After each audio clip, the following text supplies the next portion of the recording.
তলানিতে ভারত পাকিস্তান দ্বিপাক্ষিক সম্পর্ক। গত 22 এপ্রিল কাশ্মীরের পেহেলগাঁওতে সন্ত্রাসী হামলায় পাক মদতের প্রমাণ পায় দেশের গোয়েন্দা সংস্থা। এরপরেই পাকিস্তানকে সমুচিত জবাব দিতে একাধিক কড়া পদক্ষেপ নেয় কেন্দ্র।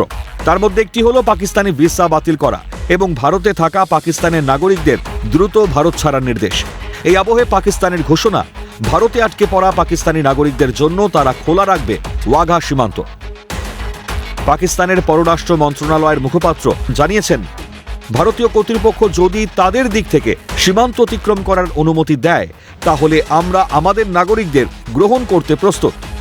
পেহেলগাঁও ইস্যুতে নয়াদিল্লির ভিসা বাতিলের সিদ্ধান্তের পর শুক্রবার পাকিস্তান ঘোষণা করেছে যে তারা ভারতে আটকে পড়া নাগরিকদের জন্য ওয়াঘা সীমান্ত ক্রসিং ব্যবহারের অনুমতি অব্যাহত রাখবে। প্রসঙ্গত, ভারতের অমৃতসর এবং পাকিস্তানের লাহোরের কাছে অবস্থিত এই আটারি ওয়াঘা সীমান্ত। আর পেহেলগাঁও কাণ্ডের জেরে এই ওয়াঘা সীমান্ত 30 এপ্রিল পর্যন্ত খোলা থাকলেও 1 মে থেকে তা বন্ধ হয়ে যায়। যদিও পাকিস্তানের সার্ক ভিসাধারীদের ভারত ত্যাগের শেষ তারিখ ছিল 26 এপ্রিল, মেডিকেল ভিসাধারীদের জন্য শেষ তারিখ ছিল 29 এপ্রিল, আর 12টি বিভাগের ভিসার শেষ তারিখ ছিল 27 এপ্রিল। নির্দিষ্ট সময়সীমার মধ্যে ভারত ত্যাগ করতে না পারায় সীমান্তে প্রায় 70 জন পাকিস্তানি নাগরিক আটকা পড়েছিলেন বলে জানা গেছে। পাকিস্তানের পররাষ্ট্র মন্ত্রণালয়ের মুখপাত্র ভারতের আটারি সীমান্তে শিশুসহ পাকিস্তানি নাগরিকদের আটকে পড়ার খবর স্বীকারও করেছেন। মুখপাত্র আরও জানিয়েছেন, ভবিষ্যতেও ফিরে আসতে ইচ্ছুক পাকিস্তানি নাগরিকদের জন্য উন্মুক্ত থাকবে ওয়াঘা সীমান্ত।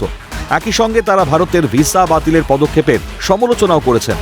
তবে আন্তর্জাতিক বিশেষজ্ঞদের মতে, বিপাকে পড়ে এখন পাকিস্তান এই সিদ্ধান্তের সমালোচনা করলেও সন্ত্রাসবাদে মদদ জোগাতে তারা কোনো কসুর করেনি। বারবার সন্ত্রাসী হামলায় মদতদাতা হিসেবে নাম উঠে এসেছে পাকিস্তানের।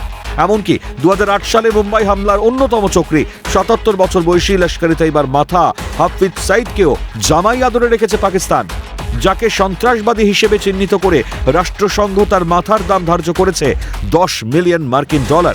এমনকি এই হাফিজ সাইদ 2001 ভারতের সংসদে হামলায় যুক্ত, 2006 মুম্বাই লোকাল ট্রেনে বিস্ফোরণ, 209 জনের মৃত্যু, 2008 মুম্বাই সন্ত্রাসবাদী হামলা, 166 জনের মৃত্যু, 2016 উরি হামলা, 19 ভারতীয় সেনা শহীদ, 2019 পুলওয়ামা হামলা, 40 সিআরপিএফ জওয়ান শহীদের সঙ্গেও যুক্ত। তারপরেও লাগাতার পাকিস্তানের এই মিথ্যাচার দেখেছে গোটা বিশ্ব। আর সন্ত্রাসবাদকে দেশ থেকে মুছে ফেলতে পাকিস্তানকে এবার উপযুক্ত জবাব দিতে প্রস্তুত ভারত, যার ফলে একেবারে নাকানি চোবানি অবস্থা পাকিস্তানের। তাই এখন ভারতের কূটনৈতিক পদক্ষেপকে পাকিস্তান যতই সমালোচনা করুক, পাকিস্তানের উদ্দেশ্যে যেন খাটছে এই কথাটাই, ভাবিয়া করিও কাজ, করিয়া ভাবিও না। ক্যালকাটা নিউজ।